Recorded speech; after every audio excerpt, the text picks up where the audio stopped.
Assalamualaikum warahmatullahi wabarakatuh. Kami dari kelompok 7 di sini kami akan mempresentasikan hasil dari proyek akhir kami yaitu mengenai proyek pengembangan sistem informasi sirkulasi SIS Library UPNVJ. Sebelum itu di sini kami akan memperkenalkan anggota dari kelompok kami yaitu yang pertama ada Muhammad Prego Pangestu dengan NIM belakang 46, saya Reval Bernusur Bekti dengan NIM belakang 47, lalu ada Kemal Kaisar Mike Rizal dengan NIM belakang 71 dan Fahri Ibrahim dengan NIM belakang 72. Selanjutnya di sini ada latar belakang dari proyek SAS-nya yaitu pengembangan sistem informasi sirkulasi SAS di Library Veteran Jakarta diperlukan untuk meningkatkan efisiensi layanan perpustakaan. Namun, sebagai proyek sistem informasi, pengembangan SIS menghadapi kendala triple constraint berupa ruang lingkup waktu dan biaya. Oleh karena itu, penerapan manajemen proyek sistem informasi melalui WBS, CPM, PERT, dan analisis crashing diperlukan agar proyek dapat direncanakan dan dikendalikan dengan baik serta selesai tepat waktu. Selanjutnya di sini ada landasan teori yang kami pakai. Yang pertama di sini ada manajemen proyek sistem informasi. Manajemen proyek merupakan proses terstruktur yang bertujuan untuk merencanakan, mengendalikan, dan melaksanakan suatu proyek secara efektif dan efisien. Lalu ada Work Breakdown Structure atau WBS. WBS adalah teknik pemecahan pekerjaan proyek ke dalam bagian-bagian lebih kecil, terstruktur, dan mudah untuk dikelola. Selanjutnya ada percepatan waktu atau crashing. Crashing adalah teknik untuk mempercepat penyelesaian proyek dengan menambah sumber daya ataupun mengubah urutan dari aktivitas yang ada. Tentunya dengan konsekuensi bertambahnya biaya. Selanjutnya ada Critical Path Method atau CPM-nya. Jadi CPM adalah suatu metode dalam menyusun perencanaan dan pengendalian proyek dengan berbantuan prinsip pembentukan jaringan kritis. Lalu ada program Evaluation and Review Technique atau PERT. PERT merupakan metode estimasi durasi proyek yang mempertimbangkan tiga skenario, yaitu optimis, realistis, dan pesimis. Selanjutnya, sistem informasi sirkulasi di perpustakaan. Sistem informasi sirkulasi atau SIS ini mengelola proses peminjaman, pengembalian, pencatatan koleksi, dan pelaporan di perpustakaan. Selanjutnya akan dibacakan oleh rekan saya.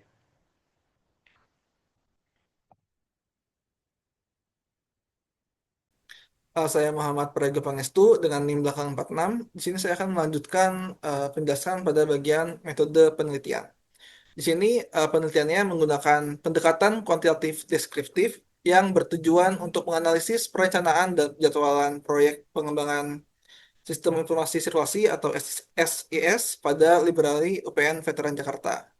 Untuk yang pertama, di sini ada tahapan observasi, yaitu mengamati alur layanan dan fitur aplikasi perpustakaan untuk memahami proses sirkulasi. Lalu yang kedua ada studi literatur. Di sini kita menggunakan referensi manajemen proyek seperti GPM, PERT, penjadwalan, dan lain sebagainya sebagai dasar analis. Lalu yang ketiga di sini ada identifikasi masalah dan perumusan tujuan. Di sini berguna untuk menentukan potensi keterlambatan dan menetapkan tujuan penjadwalan proyek yang optimal. Lalu yang terakhir, yang keempat, di sini ada pengumpulan data, yaitu mengumpulkan data proses bisnis dan data simulasi aktivitas proyek sebagai bahan analis. Lalu di sini ada WBS-nya. Di sini terdiri dari tiga level, yaitu level pertama, di sini ada proyek utama yang mencakup keseluruhan pengembangan aplikasi perpustakaan digital OpenVJ sebagai sistem layanan bagi mahasiswa, dosen, dan admin. Lalu level yang kedua yaitu fase utama. Di sini terdiri dari 5 fase yang berisikan tahapan besar proyek dengan deliverable yang jelas menggunakan pendekatan waterfall yang dikombinasikan dengan elemen agile.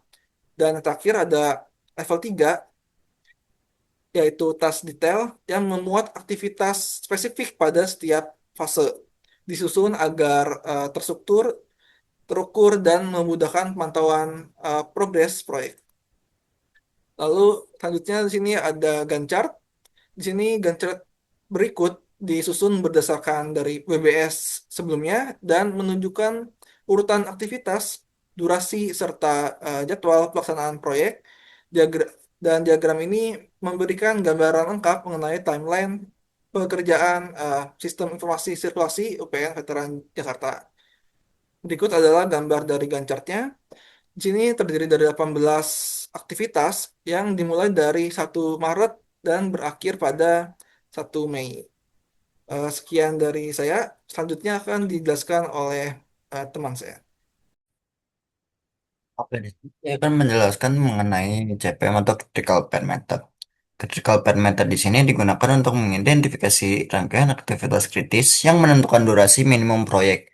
Hasil analisis menunjukkan terdapat 11 aktivitas pada jalur kritis dengan total durasi 61 hari. Seluruh aktivitas ini memiliki total float 9.0 sehingga setiap keterlambatan akan langsung memperpanjang durasi keseluruhan proyek. Ini ada tabel bagaimana critical path methodnya berjalan. Itu dapat analisis kebutuhan pengguna, studi koleksi metadata, pemilihan teknologi, dan perencanaan database desain UI sampai dokumentasi sistem dengan penentuan status kritis atau non-kritis untuk critical path method ini. Di sini juga ada critical path method untuk visualisasinya. Jalur kritis proses pengembangan sirkulasi ini adalah rangkaian aktivitas terpanjang yang tidak dimiliki kelonggaran waktu atau float sama sekali. Penundaan 1 hari pun pada aktivitas ini akan menunda tanggal penyelesaian proyek secara keseluruhan. Jalur krisis yang teridentifikasi dalam proyek ini adalah satu, lalu satu menuju dua dengan poin dengan status 5, lalu 3 2 ke 3 dengan status 4, 4 ke 7 dalam menjadi dengan status 7, lalu 7 menuju 9 dengan poin 15, lalu 9 ke 12 dengan poin 7, 12 ke 13 dengan poin 6, dan 13 ke 14 dengan poin 5, 13 ke poin 14 dengan poin 3, 14 ke 16 dengan poin 4, dan 14 ke 16 dengan poin 4, dan 16 ke 17 dengan poin 2, yang menghasilkan total menjadi 61 hari kerja seperti pada visualisasi critical path method ini. Lalu di sini atau PRT dari program evaluation review, persingkatan waktu ini untuk dengan akan metode program evaluation dan review teknik. Aktivitas yang berada di jalur di sistem informasi sirkulasi library PNVJ, durasi deterministik analisis dijadikan sebagai waktu yang paling mungkin atau M. Dan kemudian ditetapkan juga estimasi waktu optimis A dan pesimis. Itu pada eh, dan pesimis B untuk setiap aktivitas. Berdasarkan nilai A M D tersebut, waktu harapan dihitung dengan rumus A plus 4M plus B dibagi 6, sedangkan varians durasi diperoleh dari rumus A B dikurang A dibagi 6 kuadrat. Di sini juga terdapat tabel dari perhitungan PRT-nya di mana pada aktivitas kebutuhan pengguna di waktu optimis sebagai 4 dan waktu pesimisnya 5 dan waktu paling mungkinnya 6. Lalu dimasukkan ke waktu harapan dengan menggunakan rumus dan juga varians durasinya di situ dengan memperoleh menjadi 0,11. Juga terdapat semua PRT-nya dengan studi koleksi metadata, bagaimana waktu optimis, waktu pesimis, waktu paling mungkin dan waktu harapannya juga di situ. Pemilihan teknologi, perancangan database, back-end development, fitur peminjaman, functional testing, integration testing, UAT, dan deployment dan pelatihan admin. Dari perhitungan PRT pada 11 aktivitas kritis pada tabel ini, total waktu harapan diperoleh sebesar 61 hari, yang konsisten dengan hasil CPM. Penjumlahan yang atau critical path method, penjumlahan varian seluruh aktivitas menghasilkan varian total sekitar 1,22 dan standar deviasi kurang lebih 1,11 hari. Jadi ada kemungkinan pelancingan antara mungkin lebih cepat ataupun lebih lambat dengan satu atau lebih 11 hari. Nah, standar deviasi kecil ini menunjukkan bahwa durasi proyek relatif stabil di sekitar rata-ratanya, sehingga praktis proyek diperkirakan selesai dalam rentang sekitaran 60 sampai 62 hari, seperti yang saya bilang dengan percepatan waktu menjadi 1 atau 1 hari atau kurang dalam yang lebih cepat. Ringkasan nilai A ringkasan nilai optimis, pesimis B, pesimis M, dan waktu paling mungkin M, serta hasil harapan dan varian serta kapasitas akan disajikan pada tabel PRT.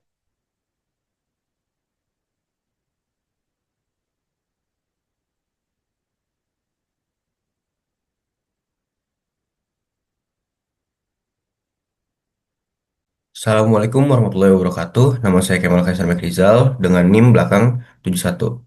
Jadi di sini saya akan melanjutkan dari percepatan waktu.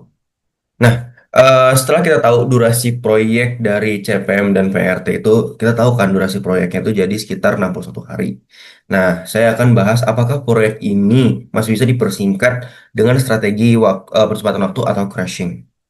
Nah, crashing itu tujuannya apa sih? Crashing itu pertama-tama menurunkan durasi total proyek dengan menambah biaya secara selektif. Jadi prinsipnya itu kita tuh memilih aktivitas yang paling murah untuk dipercepat. Nah, ukuran murah ini kita cari di mana? Kita pakai cost slope dengan cara biaya dipercepat dikurang biaya normal. Lalu dibagi durasi normal dikurangi durasi dipercepat. Jadi intinya semakin kecil cost slope semakin efisien dipercepatnya. Oke, kita bisa lihat ini tabelnya. Kita bandingin beberapa aktivitas kritis yang memungkinkan kita dipercepat. Misal durasi normal versus durasi dipercepat, biaya normal versus biaya dipercepat. Terus kita hitung nih cost slope-nya sama tentukan prioritasnya. Misal prioritas satu itu cost slope terendah. Saya highlight aja yang wajib. Misalnya di sini kan perancangan database. Habis dihitung ternyata efisien nih cuma 1.500.000 tapi di skipnya banyak gitu. Jadi kita kasih prioritas satu. Terus integration testing ini juga termasuk efisien. Jadi kita kasih prioritas dua. Nah, buat yang lain, aktivitas close loop-nya itu stagnan di 3 juta. Jadi, jadi kandidat percepatan terbaik kita dimulai dari perancangan database, lalu integration testing. Oke, habis kita crashing, durasi proyek extra crashing tadi yang dari 61 hari, sekarang jadi 58 hari. Terus biaya tambahannya menjadi 5.500.000. Terus aktivitas yang dipercepatnya itu perancangan database dari 7 sampai 5 hari, dari 7 jadi ke 5 hari dengan tambahan 3 juta. Lalu ada integration testing dari 5 sampai 4 hari, dari 5 jadi 4 hari dengan tambahan 7.500.000. Di sini ada visualisasinya dari jadwal normal jadi sama jadwal dipercepat. Jadi di sini perbedaannya tuh tanggal selesainya tuh jadi maju 3 hari dari 30 April menjadi 28 April dengan biaya tambahan sekitar 5.500.000. Bisa dilihat dari ujungnya sini langsung berubah biayanya.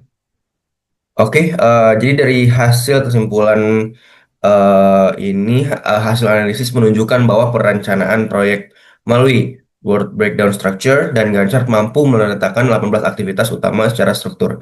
Sementara CPM mengidentifikasi 11 aktivitas kritis dengan durasi proyek sebesar 61 hari.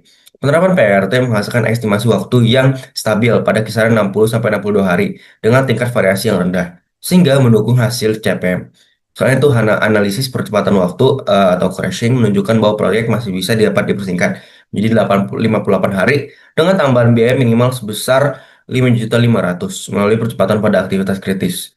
Secara keseluruhan, penerapan work breakdown structure, CPM, PRT, dan crashing efektif dalam meningkatkan perencanaan dan pengendalian waktu pada proyek pengembangan sistem informasi. Oke, sampai situ aja presentasi kelompok 7. Terima kasih sudah mendengarkan. Kurang lebihnya mohon maaf.